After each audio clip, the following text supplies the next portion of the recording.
It's the Worldwide Sports Radio Network. Jerry Jones sometimes they could have planned this better. It shouldn't have probably taken this long for him to get a contract done. Like sometimes in my head I have the conspiracy theory like Jerry Jones likes dragging this out because you almost think he'd rather people be talking about the Cowboys than them actually getting things done to move things forward. Well, Jerry likes attention, exactly. Do you think that he'd actually do this? Is it outside the realm of possibility? I think so. Who put it out that he doesn't that the Cowboys aren't gonna that they aren't gonna get something done? It was Jerry Jones likes. I think Jerry Jones likes that. I think he likes the idea that people are talking like Dak will not show up. Dak's not gonna show up until the contract is done. That's news, right? But we don't know who said that. Yeah. That's true. Again, we'll see. I'm just you got to think that there are things that because people are going to say, "Oh, well, why are the Cowboys not paying Dak already?" Well, you've got to think about it. The Cowboys pay Dak $36 million a year. Like I said, there are things in this league that automatically screw you. Okay, there is a possibility that if you sign Dak long term on a cheaper contract, it doesn't work. Okay. But there's the possibility that it does.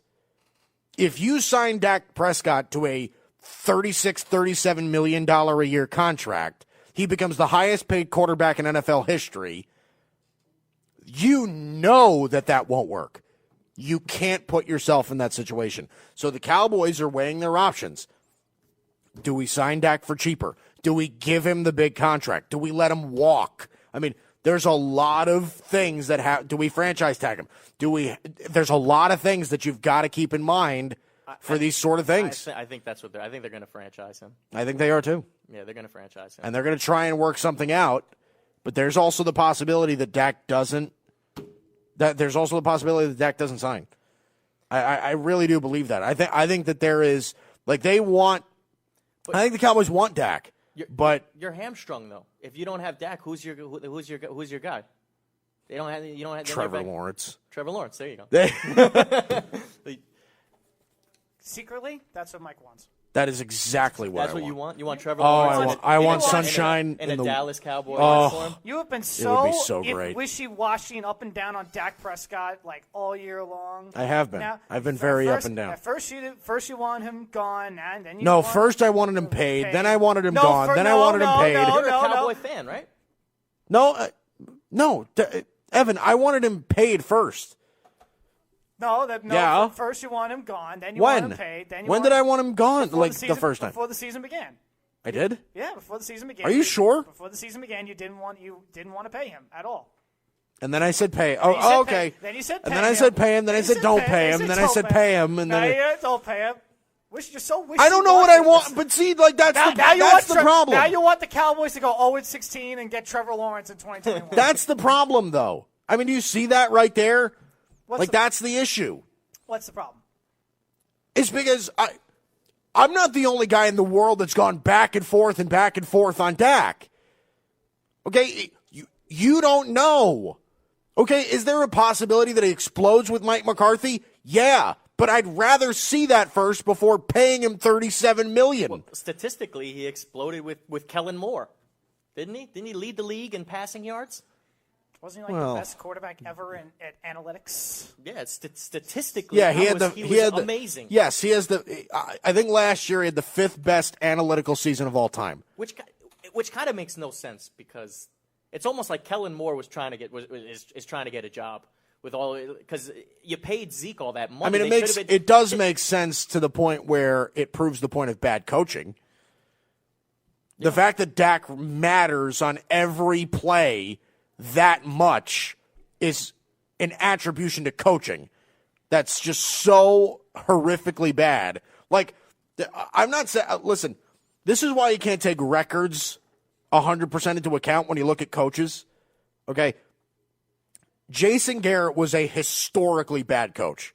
Historically bad. He was a bad coach with a decent resume. That was kind of his thing. That was kind of Jason Garrett's thing. He was a bad football coach with like a kind of decent resume. Like it wasn't terrible. I mean, he coached them for 10 years and won what? 2 playoff games? 2 playoff games.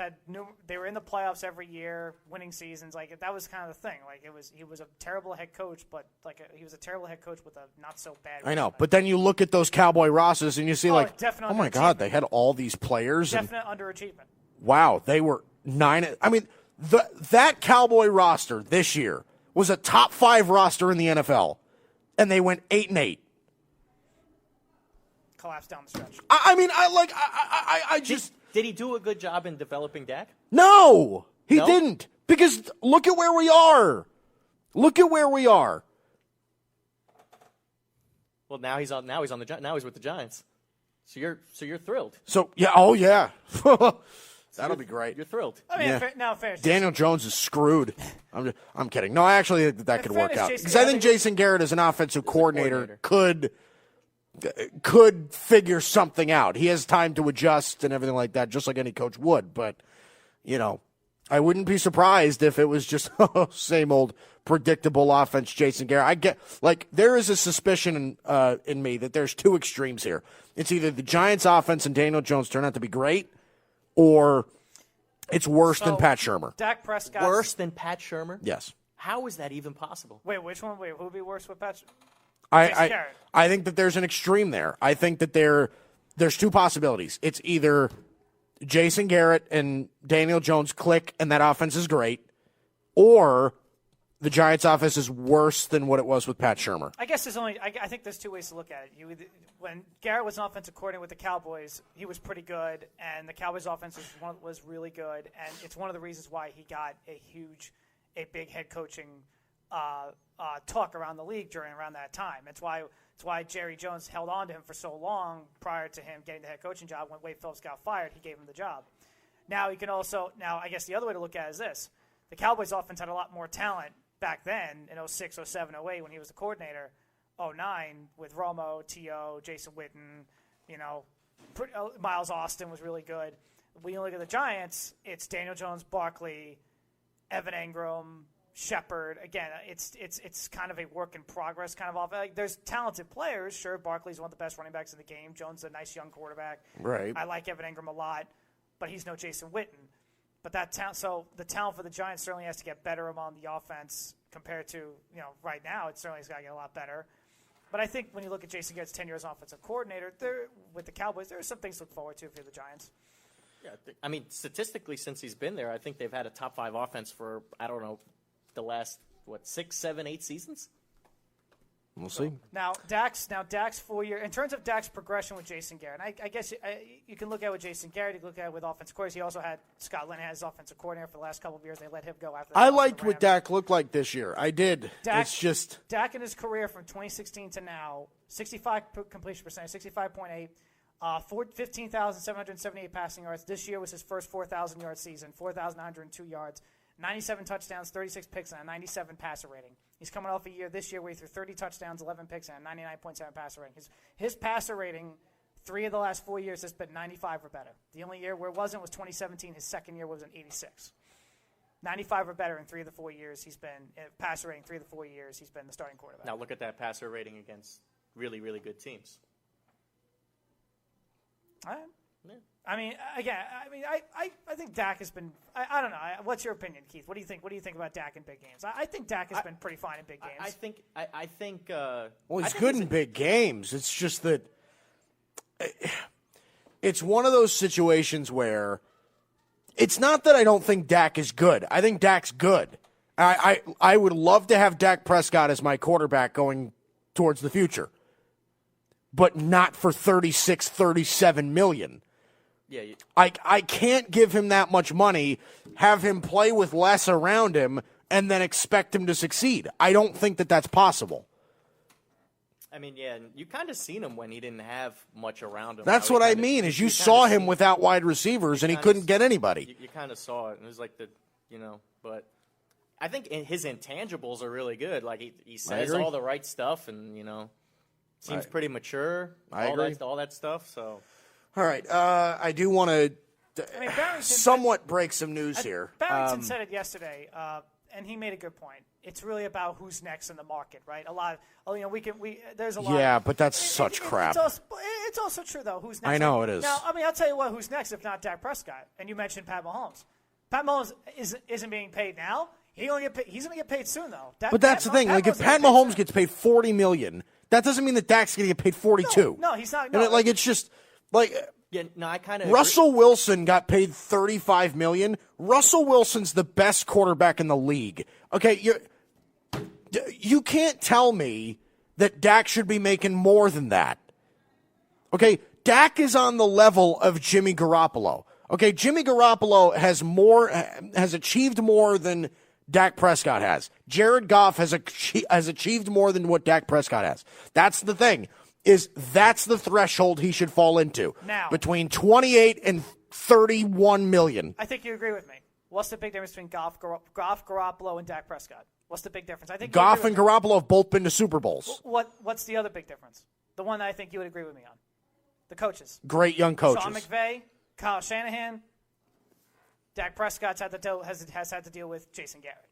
Right, So exactly. I That's what I mean is, like I said, I think that there is a possibility that he could explode with Mike McCarthy.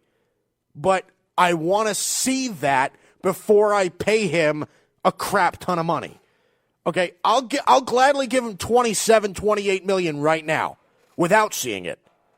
But when you say you want to see him explode, I think you kind of want to see that in wins and losses because he kind of had a career year last year and they went 8-8.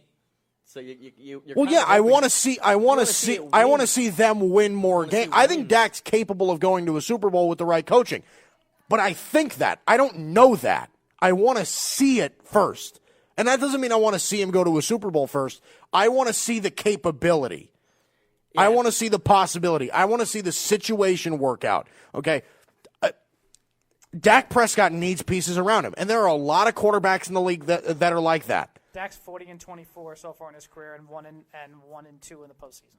Obviously, yeah, he's 1 and 2 in the postseason. But that first game against Green Bay, he was fantastic. He was a rookie. Dak Prescott probably should have beaten Aaron Rodgers that day. And I remember he in was that fantastic. He was third. What was it? 3rd and 20, or whatever it was. 3rd and 20, 4th and 20. They were getting. What did they go down in the beginning of the game? It was like 17-3, something like that. It was. They had all the cameras were on Tony Romo. All right, so it was 2016 was a game against Green Bay, right, where they lost? Yes, that was a 2016 playoff game, and in Dallas. Yeah, 24-38 for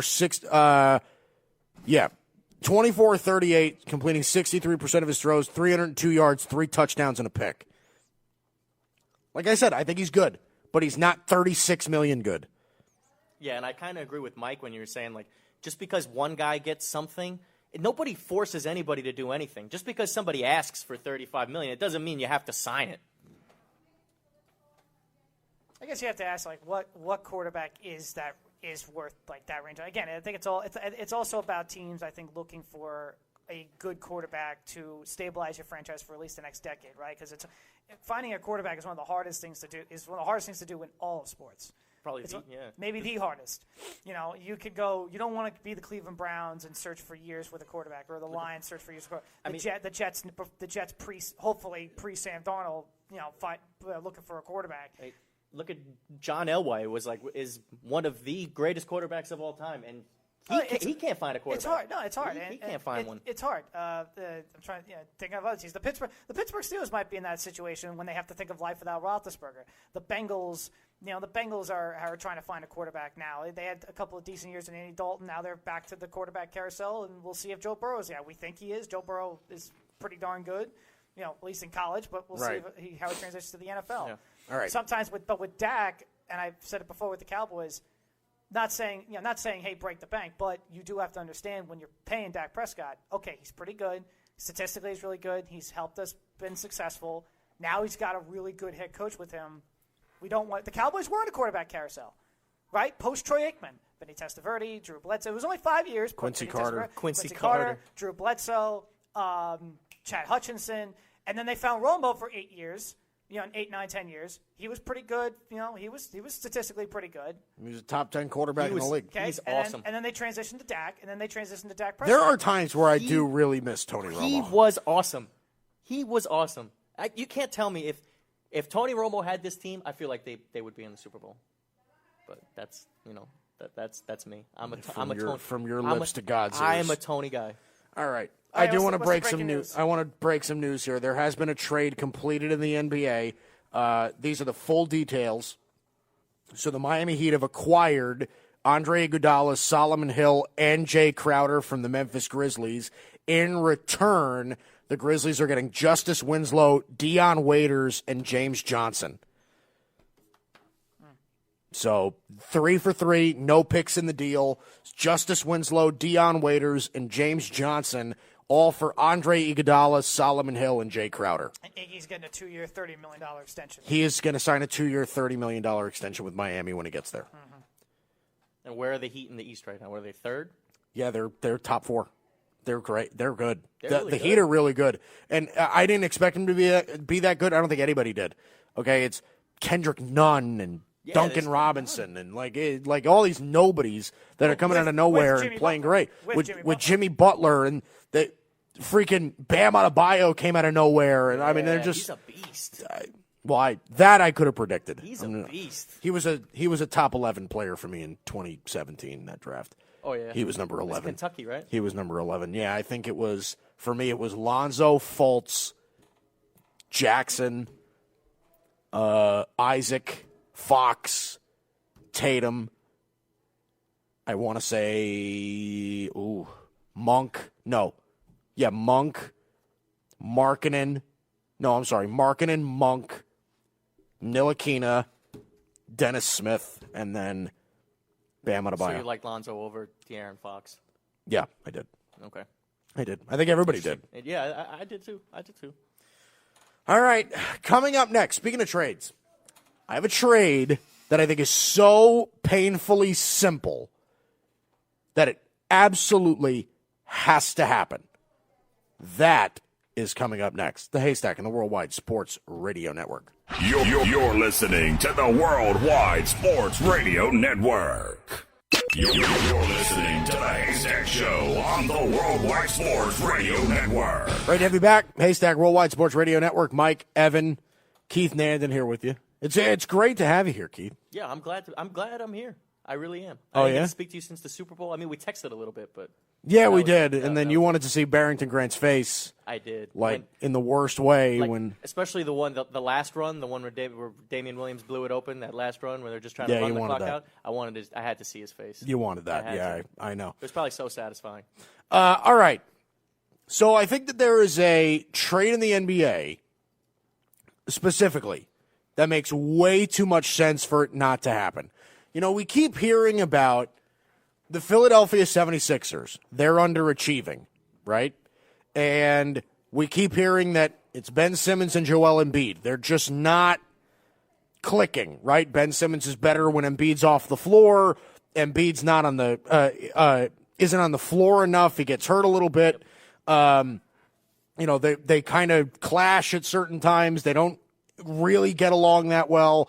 That's what we keep hearing, right? Or that it's Brett Brown's fault. Right. Or that it's Brett Brown and that Brett Brown's the worst thing that's ever happened since Jason Garrett. But we keep hearing that Joel Embiid and Ben Simmons just don't work. Okay, Embiid's he's too ball dominant. You know, Ben Simmons needs the ball in his hands to kick out to shooters.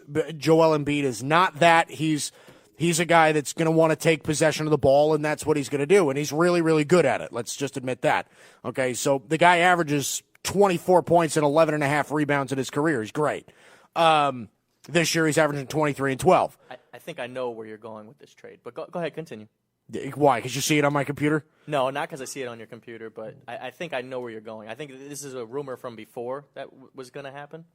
I think that this should happen. I think that the perfect trade would be for Philadelphia to trade Joel Embiid. Trade Joel Embiid straight up for Karl Anthony Towns. Now, here's the thing. To me, it makes a ton of sense because Ben Simmons and Karl Anthony Towns are really good friends. They get along. I think Karl Anthony Towns fits better with what Ben Simmons will do. Karl Anthony Towns won't clog a lane. He's more mobile. He's on the floor more. Here's the thing about Karl Anthony Towns and Joel Embiid. Most people will agree that Joel Embiid's better. When healthy, Joel Embiid, most people would say, is better than Karl Anthony Towns. He can do more, right? Now, here's the thing about this. It's funny because that's the reason why I think this would work. I don't think you would have to include picks. I don't think you would have to include other players. I think this trade would work. They financially stack up against each other. They both make around the same. Joel Embiid for Karl Anthony Towns, straight up. I think it makes all the sense in the world. Minnesota gets a really talented big man that they can actually have him, use his strengths and have him play up to his strengths without anybody getting in his way. And Ben Simmons, the Sixers get a center that is like Joel Embiid, who might be a little bit less talented, but might become more productive with Ben Simmons. I think it makes all the sense in the world. Karl Anthony Towns for Joel Embiid, straight up. It's interesting. I think, we were it's talking the perfect about trade. We were talking about it before. I think Joel Embiid is a guy, he needs to get in shape. God, does everybody need to get in shape for you? He needs to get in shape. He's not in shape. Everybody needs to get in shape. Who doesn't need to get in shape? Does LeBron need to get in shape? Yeah, LeBron needs to get in shape, too. No, I'm kidding. I was going to say, freaking De'Aaron Fox has to get in shape. He's the fastest guy in the league. You cannot tell me Joel Embiid is in basketball shape. I think he's in fine. He's in the same shape he's been in his whole career. That's the problem. What do you mean, what's the problem? I said that's the the guy. problem. The guy averages 24 and 11. When he's on the court. Oh, so your problem is with the injury stuff. When he's on the court.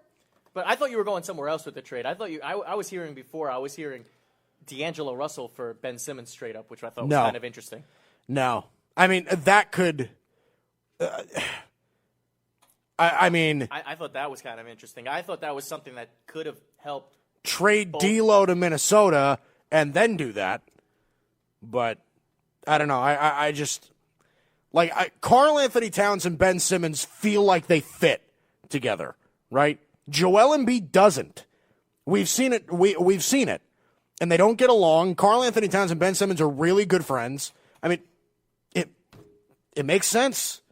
It just makes sense to me. Embiid's a little bit better, but Karl Anthony Towns a little bit healthier. And he gets along with Simmons more, and Embiid goes to Minnesota. They get a better big man that can do more and that he's better when he's asked to take over a game. I think it makes all the sense in the world. Am I crazy for this? No, I don't think you're crazy. It makes sense.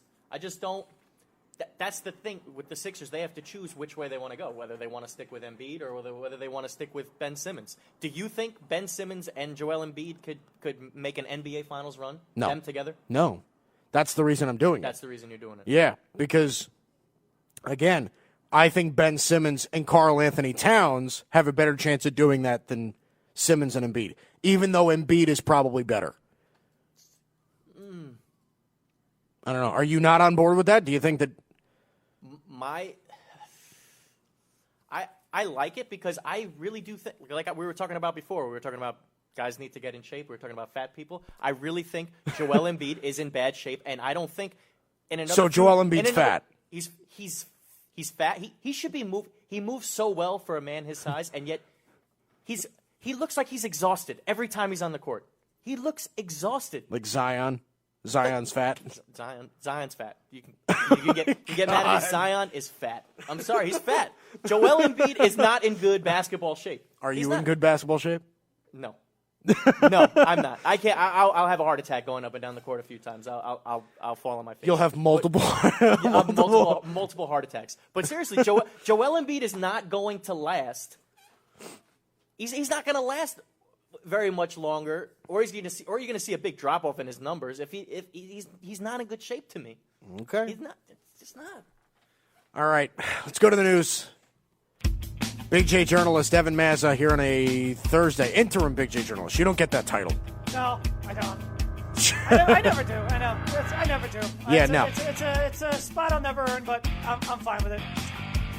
So the Red Sox and Dodgers trade with Mookie Betts is on hold right now due to a medical records with one of the prospects coming to the LA Dodgers. So as of now, the trade, we're trying to work things out for the trade, but it's on hold for now due to the medical records of one of the prospects.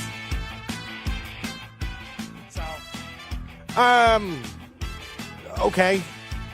I mean, I still don't understand why the Red Sox would trade Mookie Betts for that little of a return, but I don't know. Like Ken Rosenthal tweeted yesterday, he said like the consensus around the league is that the Red Sox actually didn't make a bad move. They said they got like $40-50 million in future cap relief. I saw that too. They got under the luxury tax threshold, and they got 2 good young players. I'm like, yeah, but it's Mookie Betts. Like, isn't there an exception to like it's a top 5 player in baseball. You should have gotten a haul for Mookie Betts, and you didn't. You got 2 players. Yeah, I wanted him to be a Met, so it just this doesn't even hit home for me. Bruce, Yeah, congratulations. I wanted him to be a Met. Should have been on the Mets. Ridiculous. Could have been perfect in that lineup. Now the question is again. This goes back to, this just goes to when when this trade is official. We assume the trade is still going to get done. Brewster Gratterall is the prospect that they're still waiting on medical records. That they're still waiting on medical records for. Betts has said, according to Ken Rosenthal, Betts has said that he wants to hit free agency. He still wants to hit free agency. Obviously, the Dodgers, could pay him, whatever. If I'm the Dodgers, I'd try to lock that deal up with him, like, as soon as this trade is completed. Maybe get it done during spring training or something like that. Because if he hits the market, if he explodes this year and hits the open market, he'll probably get the money he wants. Now, apparently he wants, 12 years, $420 million. He explodes and has a great year. He probably might get that money if he hits the market. So if I'm the Dodgers, you got to get that deal done as soon as this trade is completed, like official. So Just still don't understand. Like they just totally just gave up Mookie Betts for nothing. Crazy. You really don't like it. No, I hate it. I can't believe I have the Dodgers stole Mookie Betts because they would take David Price. Price is still Bizarre. And and David Price makes a ton of money, doesn't he? He makes a crap ton of money.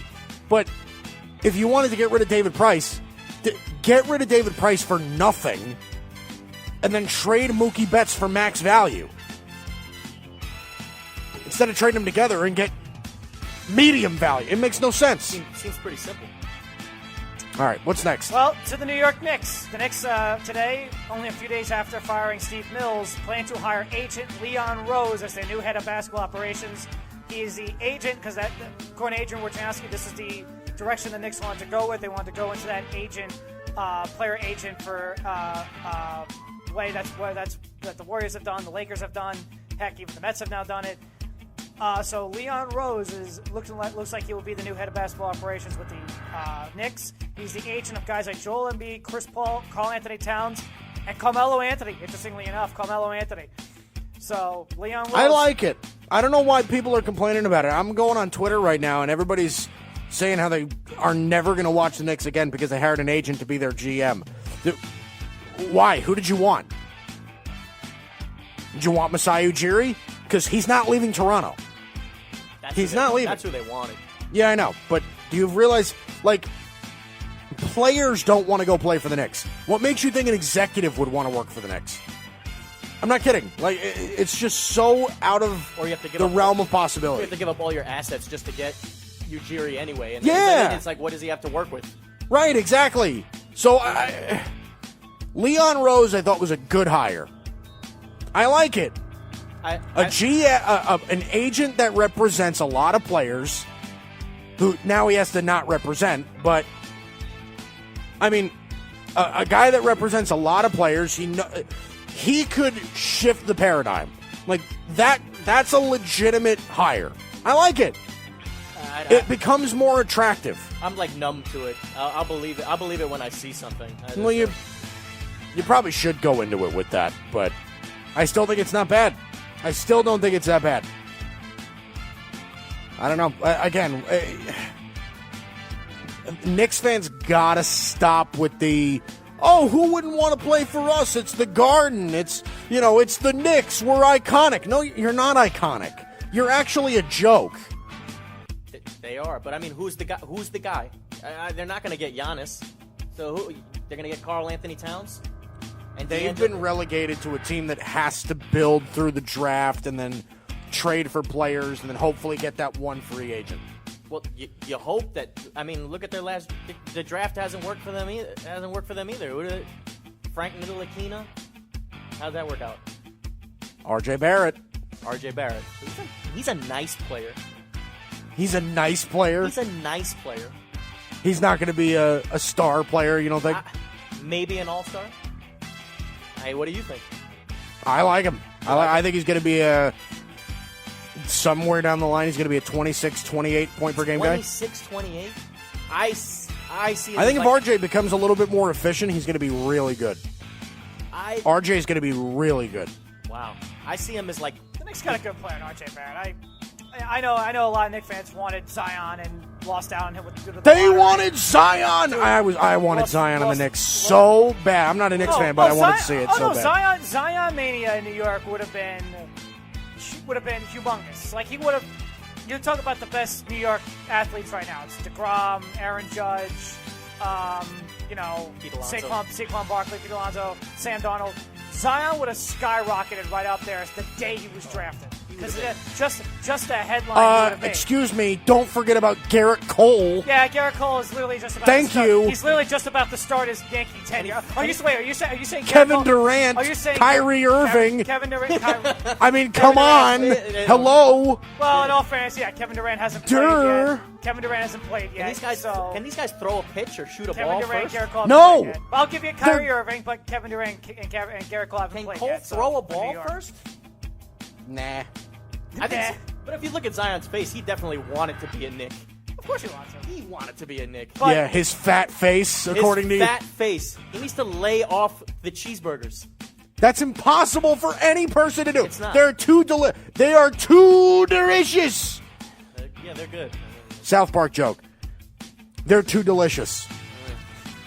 He's big. He's a big boy. And he's in New Orleans. He's probably constantly getting catfish. I mean, he's eating that jumbo. He's eating gumbo. He's eating the jambalaya. Big bucket of jambalaya. He's down the bayou, and he's friggin'. When he should be doing suicides. Yeah, don't eat. Just run back and forth. Now you have it. Now you got it. RJ Barrett, but he needs to go on food sabbatical. But to the point, RJ Barrett's going to be a really good player. He's going to be a very good player. He's going to be really good. 26 points per game. He's 19 years old. He's got a lot of room to grow. He's only 19. He's going to be a volume scorer. I see him as like a third guy on a championship team. That's what I see him as. Okay. I see him like the third. So you don't like 26, but you like 22? 20. Okay. 22 is fair. 22 is fair. All right, so you're literally 2 buckets away from where I'm at. That's a lot of buckets. You're a 3-pointer away. That's a lot of buckets. Over an 82-game span, that is a lot of buckets. It's a lot of buckets. It's like someone who averages. It's not very. It's like Gatorade coolers. It's not as much buckets as it is like vats of like tubs. There you go. But yeah, that's a lot more points. Okay. All right. Finally. Actually, speaking of the New York Yankees, we got to get to this one. James Paxton. Going to be out 3 to 4 months after undergoing back surgery yesterday. He underwent a microscopic lumbar discectomy and had a peridiscal cyst removed from his back. Awful. So it looks like he'll be out 3 to 4 months. He'll get about June, July, I guess. He'll be fine after the All-Star break. But it's a bad loss for the Yankees. Bad loss for a pitching staff that definitely looks improved with the acquisition of Garrett Cole. But now it opens up. Now it opens up an opportunity for Jordan Montgomery. That's the wild card. So we're out James Paxton for 3 to 4 months. We're out Aaron Hicks until August. The season hasn't started yet, and we're already down 2 key players. Oh gosh, this is going to be another injury. We're going to see more Mike Talkman. We're going to see more Mike Ford. Mike knows we're going to see more freaking. He's talking to two Mets fans. Who suffered I'm through sorry. injury-riddled years. I'm sorry. Every year. The Yankees broke a record for how many players they had on the IL last year. And you still won 107 games. So Cespedes is chasing we didn't win wild 107 boars. games. We won 100. Okay, 100 get it games. right. Whatever. Whatever, bro. It was 100 Cespedes, games. Cespedes is on his farm chasing wild boars, breaking his leg, and he's worried about James Paxton missing a couple months. Yes, I am worried about that. You Met fans always got to take everything to heart. We don't care about the Mets. The Mets don't win. If they don't win, we don't care about them. Okay. Yeah, but don't go Bottom nuts. line, Don't go nuts about everything injuries that's when the Mets problem have with Met had fans. since, like, and the you dawn of time. you know I have this problem with Met fans. Met fans always have this thing where they got to compare everything to the Yankees. You have a weird they gotta. vendetta against Met fans. I hate that too, though. They're annoying. You have I a mean, weird come vendetta on. against I mean, Evan, why does everything I could complain about James Paxton being out for 3 to 4 months, and you're going to be just like, well, the Mets haven't had Yoenis Cespedes in 2 years. I'm like, I don't care. Because like, dude, I don't care. Dude, we had a worse contract than Yoenis Cespedes, and we were still able to get over it. dude. Jacoby Ellsbury was beyond a worse contract than that. Dude, that's not the point. That is the point No, because it's not the point. because Met fans No, compare it. The point is, we've had the Mets have had injuries after So what? They've had injuries for years. Okay. And we don't win. You guys have 1 year where you lose like half the team, and you still win 100 games and win the division. Agreed. That's the point. But you guys are really good. And you see what yeah, exactly. You guys are but, really good. Right. So but why? don't talk about injuries, and you bro. see what Mike Okay, but fails why to see why does the Met comparison even exist? That's my point, is why does that even get brought up? Because Met fans have an obsession of comparing themselves to the Yankees. I don't like that either. But what you feel, you're talking about Jacoby Ellsbury. When the Yankees signed Garrett Cole, the first thing out of everybody's mouth was, every Met fan was just like, oh, well, he's still not the best pitcher in New York. We have Jacob DeGrom. I'm like, I don't care. I literally don't care. If you've got, I don't care if you have Sandy Koufax. That's because the first thing out of the national purist's mouth was, well, Garrett Cole's not the best pitcher in New York, even though DeGrom just won 2 Cy Young. So of course he's not. But that's my point. Mike, you brought up Jacoby Ellsbury. You see, and this is what hurts Mets fans. You brought up Jacoby Ellsbury's contract being way worse than Cespedes' contract, right? Yes. But you see, when the Mets mess up a contract, that's it. We can't spend any more money. Brian Cashman will go out, and you know what he'll sign? He'll sign Giancarlo Stanton. That's the difference between a bad contract for the Mets and a bad contract for the Yankees. Yes. You can do that. The Mets have a bad contract, and it's like, you know what? We put all our eggs into Cespedes. We're not going to spend anymore, which is what makes this whole Steve Cohen thing even more depressing. Oh, yeah, then there's that. Yes, that sale is not. Didn't Rob Manfred say that he doesn't expect there to be a transaction? I don't know. My point is that I can't, in New York, Mike. in front of Met fans, I can't say, raise your hand, Mike. It's going to hurt that James Paxton's going to be out for 3 to 4 months. I don't want James Paxton to be out for 3 to 4 months, but to a Met fan that's saying, oh my God, you just don't know how good you have it. No, you're oh saying, my God, no, but you're saying, why do you care? Mike, you're saying no. It's not just Paxton. You were saying, oh, now we're already done with injuries. You are the New York stinking Yankees. You have been through so much winning, and you had so many injuries last year, still won 100 games. Meanwhile, Met fans or any other fan base can have a boatload of injuries, and we'll lose like 90 games. Exactly. Okay? No, and you know That's what the else? Point. Now, I want you to ask me this question. I want you to be dead honest with me. Okay. You brought up Jacoby Ellsbury. Who has been more ridiculed for their contracts? The Mets for Cespedes or the Yankees for Jacoby Ellsbury? I will tell you right now, it's the Mets for Yoenis Cespedes. We have been ripped. We are literally ripped every day for Yoenis Cespedes. Ripped every day for Robbie Cano. Ripped every day for Edwin Diaz. No. The Yankees? No. The Yankees, they could say, well, Jacoby Ellsbury, that's a terrible contract, but, who cares? No. That is the truth. Think about this. Know it. No, it's because it's not the truth. And you know it. It's not. Evan, it's not the truth, okay? The truth is that Jacoby, there have been multiple lists made by a million different sports writers. We got ripped for Johan Santana's contract. We got ripped for that. Okay, we got ripped for CC Sabathia's contract. Oh, okay. CC, no, you haven't. Yes, we have. No, you haven't. Oh, absolutely we have. CC's beloved. We got ripped for A-Rod's contract like nobody's business. That's A-Rod's fault because he got suspended more than 20 times. Okay, but hang on. Do you realize that there are a million sports writers out there that have said on multiple occasions, they've said the worst contract in sports right now is Jacoby Ellsbury's contract with the Yankees. They never said that about Cespedes because at least when Cespedes played for you, Cespedes was good. Jacoby Ellsbury was never good as a Yankee. Never. We had him for 8 years, and he was never good. But when you win 100 games, nobody cares. Exactly. When you win 100 games, nobody cares. Exactly. When you win 70 games, everybody's losing their mind. Exactly. Nobody. And you see, but Right, you see, but that's- whose fault is that? That's our fault. Thank You see, you. but All I'm saying is that why does everything that happens in a Met fan's existence has to be compared to a Yankee? It has to be compared to the Yankees. You know why? It has to be. But then how come anytime our team has a little bit of success, why do you got to take it away from us? We don't. Why? Because we don't Why? care. You kind of do. We're not allowed to. When? We're not When do allowed we to. do? When do we? Okay. When the Mets ripped off whatever it was in July, 18 out of 21 or something like that. Yeah. All I could hear from Yankee fans was they would just laugh. They would just laugh. They just laugh at us. Why can't we get excited about our team? No, the best was when they made Why? the best was when they made the World Series. The amount of Yankee fans I heard say, stop call up radio stations saying, oh, stop talking about the Mets. I'm like, dude, the one stinking time they're in the World Series, like, or cheering for them to lose. like the one time we're in the World Series.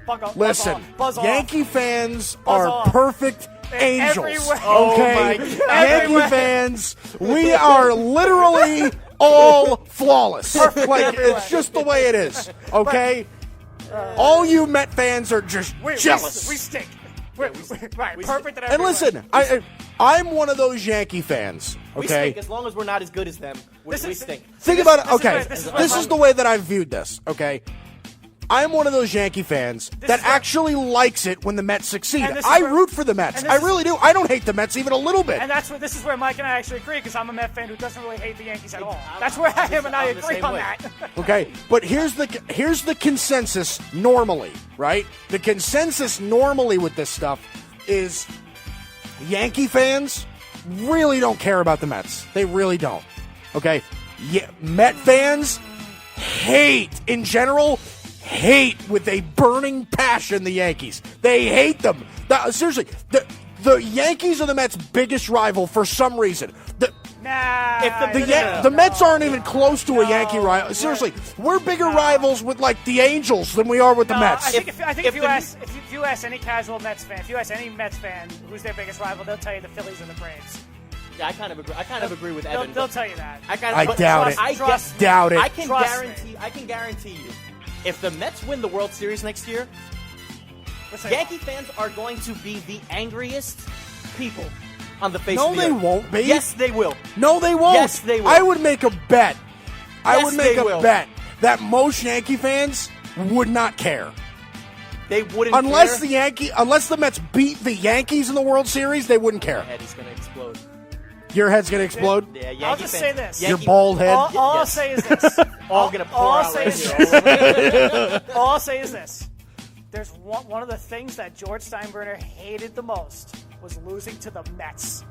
George Steinbrenner, the Yes. boss. Yes, but One of the- Steinbrenner's one of- been dead for a decade. But- We've moved on. when he was the owner of the team, the boss, one of the best, the owner that that defines the Yankees. When he became the owner, one of the things he hated the most was losing to the Mets. I do got breaking news. Tell me. Breaking news Is it here. about Steve Kill Cohen? the music. Kill the music. This is big. This is big here. Is this about Steve Cohen? No, it is not. Okay, But go right ahead. we do not have the completely finished details. But there's been a big trade in the NBA. Go for A it. big one. Okay? The Golden State Warriors have traded D'Angelo Russell to the Minnesota Timberwolves for Andrew Wiggins and picks. It's apparently a 4-player deal. Apparently some of the picks that are going over are a 2021 protected first-round pick and a 2022 second-round pick. That's so far. So it's D'Angelo Russell for Andrew Wiggins plus players and picks. Okay. Yeah, 2021 pick, protect number 3. So because the I'm protecting Warriors are 2022. getting picks. The Warriors would be getting picks. The Warriors are also getting Andrew Wiggins, and the Minnesota Timberwolves are getting D'Angelo Russell. Interesting. It's kind of funny. The Warriors are going to be competing for a championship next year. Well, they're going to get a top lottery pick. They're going to get a top draft pick. Yeah, they're going to. And they get Klay Thompson back. It's kind of funny. They're going to go from the worst team in the league to next year they're going to be in the Western Conference Finals. For Andrew Wiggins, a 2020 first-round pick, and a The Warriors will also 2022 second-round pick. So this is also what I'm hearing now. So it's D'Angelo Russell, Minnesota. This is coming from Wojnarowski. He says Golden State has agreed to a trade. They've agreed to trade D'Angelo Russell to Minnesota for a deal that includes Andrew Wiggins, a 2021 protected first-round pick, a 2022 second-round pick.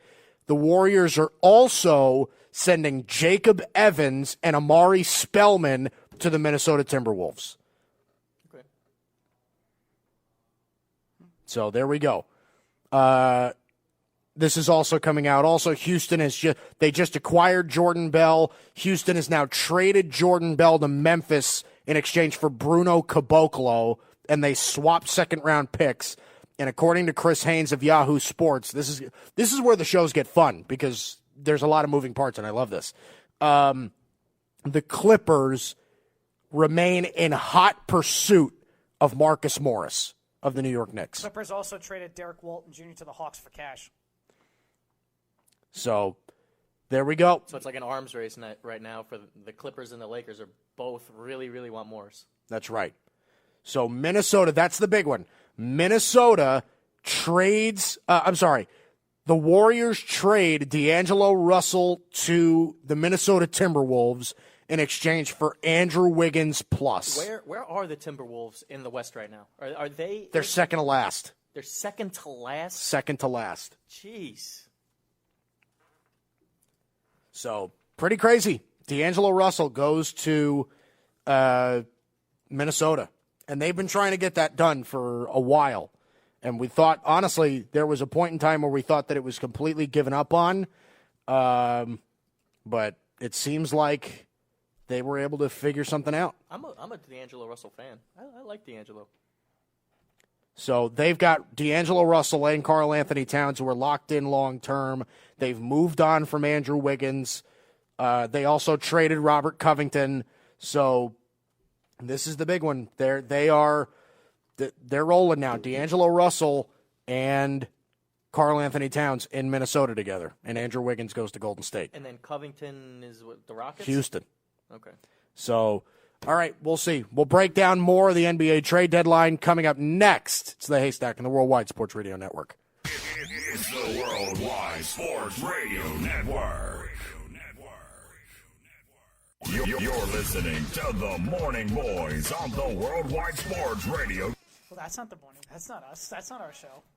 Wrong. You want to try it again? Wrong. I kind of like them. I kind of like that. The wrong Morning Boys. Wrong station return. Show before. Here's what we meant. You're listening to the Haystack Show on the Worldwide Sports Radio Network. That's the show. There we go. That's better. That's the show. That is our ID. Mike, Evan, Keith, good to have you in here on a Thursday. All right, Evan, let's play a little game, right? It is NBA trade deadline day, so that means you got to give me a player, and I'll pick the spot that would be the best fit for him, and I'll try to figure out a trade for that player. First of all, I want to ask you a question. Do you have a name? Can you give me a name for it? Because obviously it didn't work for me out yesterday. Can you give me? Or do you like NBA? Let's play NBA trade destinations. See, it works. See, it does work. That was so bad. What are you complaining about? Yesterday, that was amazingly funny. Oh my God. Let's play NFL free agent destinations. We were like, what the hell is that? See? We were like, that was horrible. It was a good idea. That's pretty bad. Ruined the whole game. That's pretty bad. All right, go. All right. Actually, looks like he won't be traded, but best fit, best guess, Kevin Love. I guess the best fit for Kevin Love, or where he should have gone, or where he could go. Boston Celtics. Give me Gordon Hayward. Give me Gordon Hayward and a first-round pick, and I'll give you Kevin Love. So you think the Celtics would rather Kevin Love over Gordon Hayward? They need rebounders. They don't need forwards. Try telling that to Brad Stevens. That's What? He loves Gordon Hayward. Okay, He loves him. All right, give us Jason Tatum instead then. Ooh. Because they play the same position. You don't need both. I know, I'm just saying. I don't think Brad Stevens is going to trade his guy from Butler. Boston. Kevin Love, Boston. Smat Pack. That was the best commercial of the Super Bowl. Smat Pack. I don't remember any of the commercials from the Super Bowl. You were too drunk? Probably. I was too wasted. I was done. You were white girl wasted. Yeah. Best commercial, Lil Nas and Sam Elliott. With the Doritos commercial. Oh, best I commercial. remember that. Riding on a horse. So Song's so bad. And he's going to make money. He's going to make money from that song forever. Forever. Forever. I'm gonna take my horse to the. It like makes fun of country music. Kind of does. Seriously, if you were to if you were to write a song that made fun of country music, what would it sound like? It would sound like Old Town Road. It would literally be, I'm going to take my horse to the Old Town Road. I'm going to ride till I can't no more. Because you know, that would be the song you came up with if you were going to write a song that was purposely making fun of country music. And they used Billy Ray Cyrus in the song, too. So Yeah. It was kind of like a joke. Yeah, yes, thank you. Yeah. I'm kind of with you on that one. Terrible. Anyway, Kevin Love to Boston, perfect fit. Best guess, Marcus Morris. Clippers. I think that's going to happen. It's going to be like Mo Harkless, Jerome Robinson, and like a first-round pick or something like that for Marcus Morris to go to the Clippers. They're so loaded. Who, the Clippers? Yeah. They're really They're not. stacked. They're really not. No, you don't think so? No. The Kawhi, Paul George, Lou Williams, and Harrell. And then who else? By the way, as Pat Beverly plays good defense, can't score. In the playoffs. I mean, they're good, but who plays their bench in the playoffs? You usually go 7-8 guys in the playoffs anyway. That's all you need. yeah, I think the Lakers have a deeper bench than they do. I think they do. By the way, You give me LeBron, AD, you give me Danny Green, you give me Avery Bradley, you give me Kuzma, Is Anthony Davis going to last till May? I mean JaVale McGee, Dwight Howard, you give me Caruso. I mean, I like their roster. Quinn Cook, they Rondo. have a nice roster too. I think they're gonna wear. They're gonna wear LeBron out. They're gonna wear him out. We got a lot of bodies to throw at him. Yeah, they're gonna beat on him. So as we're doing this game, Woj is tweeting out trades. I'll bring up any trades as he tweets. Like he just tweeted Portland's trading Skal Labissiere and cash to the Atlanta Hawks. So any trade that goes on with Woj that he reports, I'll report it as we're playing this game, or as we're also doing buy or sell. Next one, Kyle Kuzma. Best guess. Kyle Kuzma.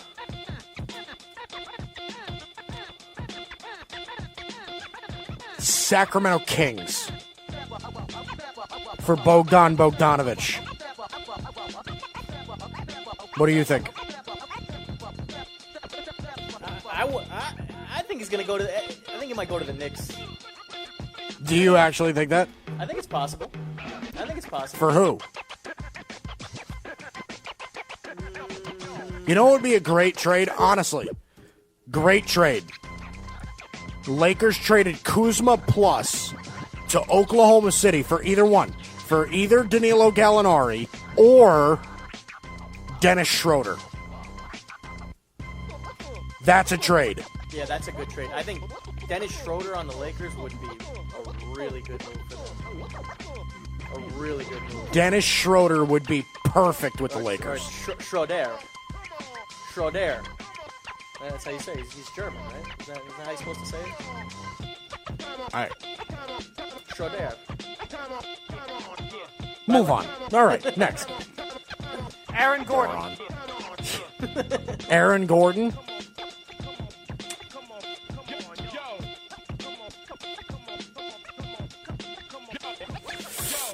This is a good one. I would go. Who needs a player like that? What about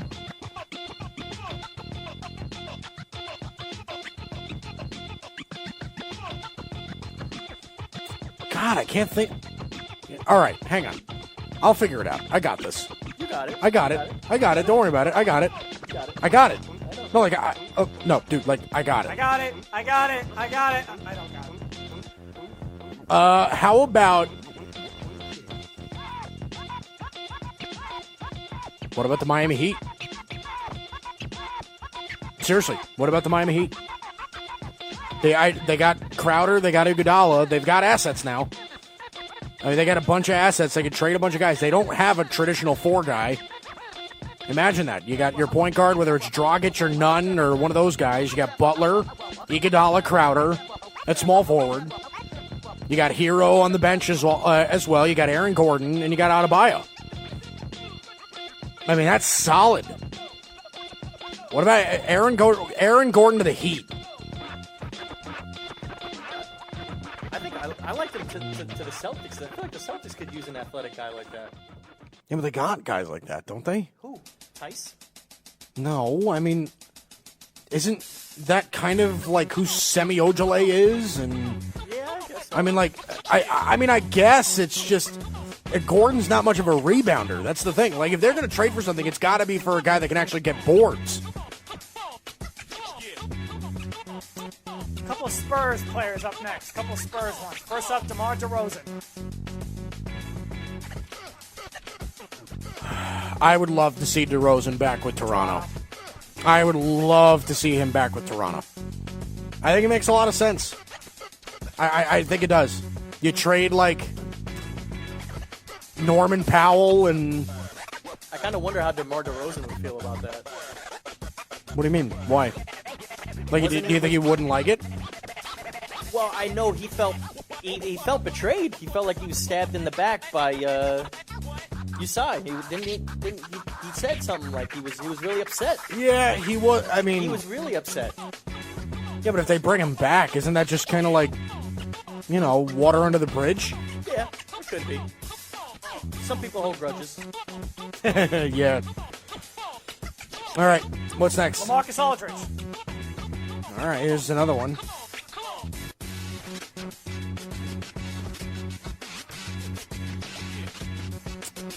LaMarcus Aldridge. The Utah Jazz. They could use a 4. They don't have a 4-man. Gobert, they're playing either Ingles or Bogdanovich at the 4, and they're too small. Get LaMarcus Aldridge to play 4. Is Mike Conley back, or is he still injured? Oh, he's back? Yeah, he's back. So you get Conley, Mitchell, Bogdanovich, Aldridge, and Gobert, and then you got Ingles off the bench. Solid. And Clarkson. Now, are all these people, you're just throwing names at me? Just throwing names. You're just throwing taking names. Taking a guess where they would go. Okay.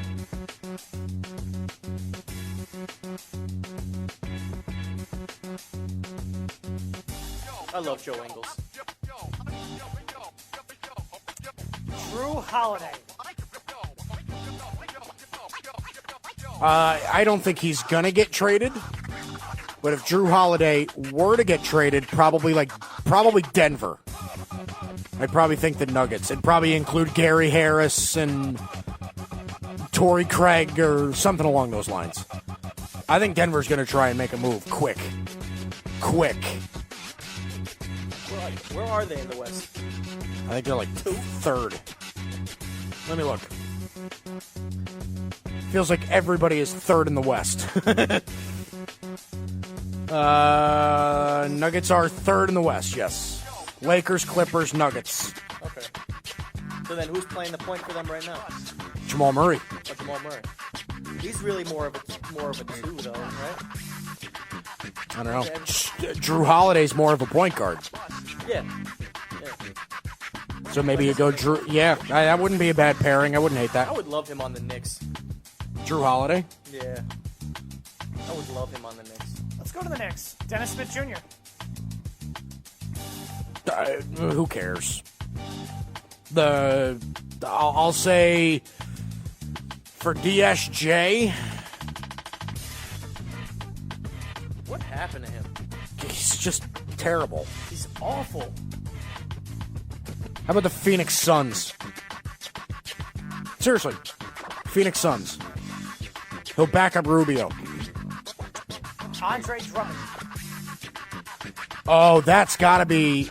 I mean, the Celtics would be perfect for them, but the Houston Rockets would be a great fit. They got to get bigger. I mean, they traded Capella, and I didn't get that. They traded Capella for Covington, and they're so small. They don't have any big guys. They have no one. They got to get a big. They got to get Andre Drummond. So I would say Houston Rockets. Derrick Rose. You know what? I'm going to say this for nostalgia purposes. The Chicago Bulls.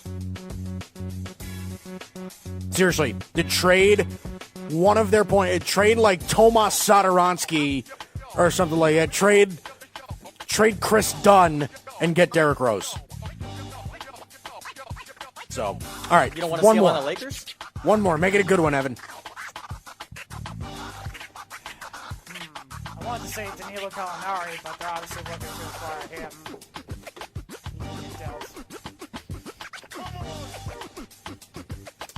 Did we already say Bogdan Bogdanovic? No, we didn't. I said Kuzma to the Kings for Bogdan Bogdanovic. Oh. So Bogdanovic. If you said Bogdanovic, I would probably say the Lakers. Okay. Chris Paul. Oh, that's a good one. Okay, there you go.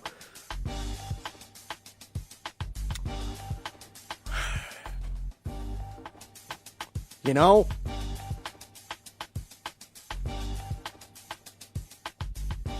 Just scrolling through teams.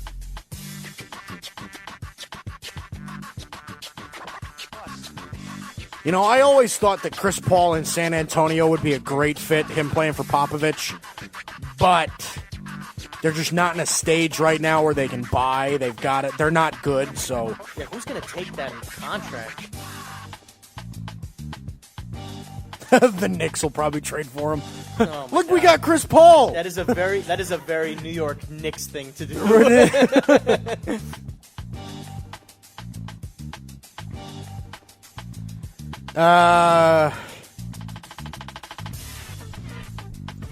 You know, I heard this before. I'm not sure I'm in on it now, but Chris Paul to the Sixers. It would be Chris Paul plus to the Sixers for Ben Simmons. How do you trade a guy who's basically about to be on the golf course for Ben Simmons, who's... I mean, if you get Chris Paul and Danilo Gallinari, you're going to say no? And then why not Ben Simmons for D'Angelo Russell straight up? Perfect. D'Lo gets traded to the Thunder. Now we're wheeling and dealing here. I love this. All right. That does it for that. All right. Evan, you want to shift from this stupid game that we came up with a terrible name for to buy or sell, and then we'll go home? Let's do it. Buy. Sell. Next, first up on buy or sell. The Dak Prescott will be paid before the start of training camp. Buy or sell. Dak Prescott will be paid before the start of training camp. And you're talking long-term extension. Long-term contract extension, not a franchise tag or anything like that. He will sign a long-term contract extension before the start of Dallas Cowboy training camp. No, I'm going to sell that. I don't think it happens. I think he gets franchise tagged, and I think there is a likelihood that Dak is not there at the beginning of training camp. No team in the National League can beat the Dodgers after the acquiring of Mookie Betts officially gets done. No, I'm going to sell that too. I think that there are teams in the National League that can compete. I love the Atlanta Braves. I think they're going to be good. I don't think it would hurt them if they got another starting pitcher. I think they should sell the farm to try to get Nolan Arenado. But I like the Braves a lot. I do also think that the Phillies are probably going to take a step up. I think there are teams in the National League that can make some noise. I think Cincinnati's going to be good. I think the Cubs are going to be good. If they hold on to their pieces, I think the Cubs are going to be good. Yeah, we'll see about this, but the Dodgers are probably the favorite, but I don't think it's like nobody can touch them. I think there are teams in the National League that can get to them. The Nationals, too? Nationals are in there, too? Nationals, I wouldn't rule out. Losing Rendon hurt, but that hurts. You got to figure. I'm worried with the Nationals because, again, bullpen still concerns me. They got hot last year, but it still concerns me. I mean, they did bring back Daniel Hudson, and they got Will Harris. So that matters. That's true, it did, but their bullpen still concerns me a bit. And I think their starting rotation, because you're betting on Strasburg to have another fully healthy year. I'm a little concerned about Scherzer and that back and neck injury that he had in the World Series. Does it affect him this year? And even in their line, the lineup, losing Rendon is a big one. That's a big one. So speaking of the Angels and speaking of Anthony Rendon, now that they also just added Jock Peterson to the mix. So buy or sell, the Angels have a top 5 lineup in all of baseball. The Angels, that's tough. Jock Peterson, Mike Trout, Anthony Rendon. Hang on. Let me think. So the Yankees, the Dodgers, the Astros, the Twins, and the Braves, I guess. So that's 5 right there. Yeah. So I'm going to sell that. No, I think the Angels are close. They probably have a top 10 lineup. Because if you think about it, if you go position by position, they're actually good. You have Castro behind the plate. You have Pujols at first. La Stella at second. You're playing Rendon at third with Simmons at short. And then your outfield is more than likely Upton, Peterson, and Trout. And then you have Ohtani DHing. So that lineup's actually pretty good. I really like it, but probably not a top 5 lineup, no. Christian McCaffrey, before the start of next season, before the start of the 2020 season, Christian McCaffrey will be the highest paid running back in football. No, I'm going to sell that too because I don't think it's going to be him. I think it'll be Derrick Henry. Derrick Henry's contract is up. I don't think McCaffrey's contract is due for a while. I think he could go another year or 2 without getting paid. And I think Derrick Henry, after the postseason that he had, he's going to be a free agent. So I think the Titans are going to try and bring him back for a crap ton of money. Let's go to more money. Ryan Tannehill. More money, more problems. More money. Ryan Tannehill will be paid more than Teddy Bridgewater this offseason. Buy or sell? That's actually really interesting. Who gets paid more? I'm going to say I think Bridgewater's going to get paid. I'm going to say Ryan Tannehill gets paid more. So I'm going to buy that. Yeah. Cuz I think the Titans I think are going to bring him back on a long-term extension, and I think the Saints could bring back Teddy Bridgewater on a lower price tag again, because I think the Saints want Teddy Bridgewater as their future quarterback. I do. I don't buy the Taysom Hill stuff. I think it's going to be Ryan Tannehill. Ryan Tannehill's going to get paid. Buy or sell, the Chicago Bears will acquire Andy Dalton to compete with Mitch Trubisky. Buy or sell? That is really possible, but I'm going to sell that. I don't think that's where he goes. It'll be more like somebody like Phillip Rivers. So I'm going to sell it. Andy Dalton will go somewhere and either compete for a job or be somebody's backup. I could see Andy Dalton maybe going. I could see him going to Tampa with Jameis and having a little competition there. And having something I think that there are multiple possibilities. I do. It's going to be interesting. A lot of the quarterbacks that are getting given up on, I'm really interested to where they all go. Phillip Rivers, Andy Dalton, Marcus Mariota, all these guys are going to end up somewhere else. I'm actually really interested to see where they end up. With the James Paxton injury, Joy Montgomery seems to be the odds-on favorite to take over Paxton's spot in the rotation for the time being. So when Paxton gets back, Montgomery will go to the bullpen instead of staying in the rotation when Paxton gets back. I am going to sell that because I think Montgomery stays in the rotation. I think either J. Happ moves to the bullpen or they trade J. Happ. I think they've been trying to do that. I think J. Happ's going to start the season in the Yankee rotation, and that's fine. I like him, but I think they're gonna either try to work something out or they're gonna move Happ to the bullpen. I think Montgomery stays. When does Domingo Germán supposed to? Is he still suspended? We don't know. We have no idea when he's supposed to come back. And I'm not really concerned because the Yankees have kind of gotten into a point where they don't necessarily need him right now. So I'm not really concerned about him. Let him deal with what he's got to deal with. Buy or sell, J Happ. He will get traded before the trade deadline from the Yankees. At the trade I'll deadline. buy it. At the trade deadline, not before it. I'll buy it. I'll buy it.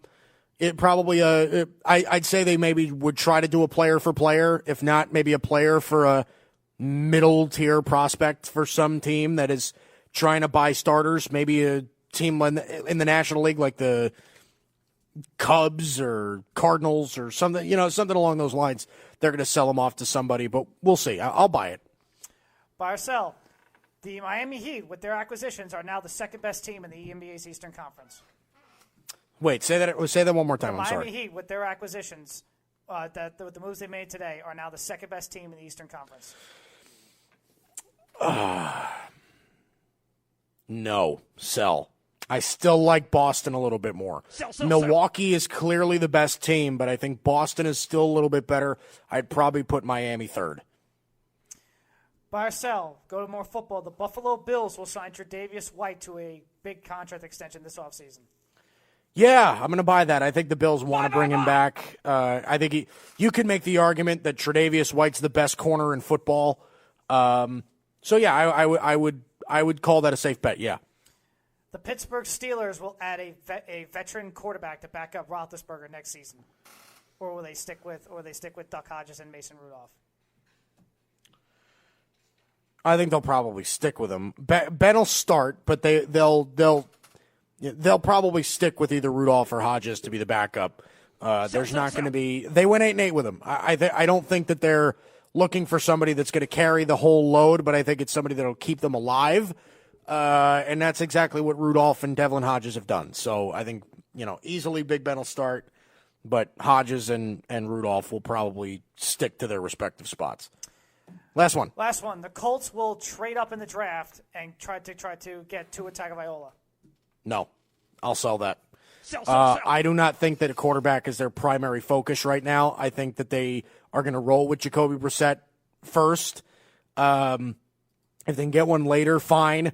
But I think they're going to be heavy on wide receiver. They're going to be heavy on defensive line. Both of those areas have to improve. I think that's what they're going to be focused on early in the draft. All right, so that'll do it for us. Mike Guido, Evan Mazza, Keith Nandon. Thanks for coming on, buddy. Yeah, it was always fun. Yeah, thanks, Mike. It is fun. Yeah, it was fun. All right. This is the Haystack and the Worldwide Sports Radio Network. We'll be back tomorrow. We'll see you. It's the Worldwide Sports Radio Network.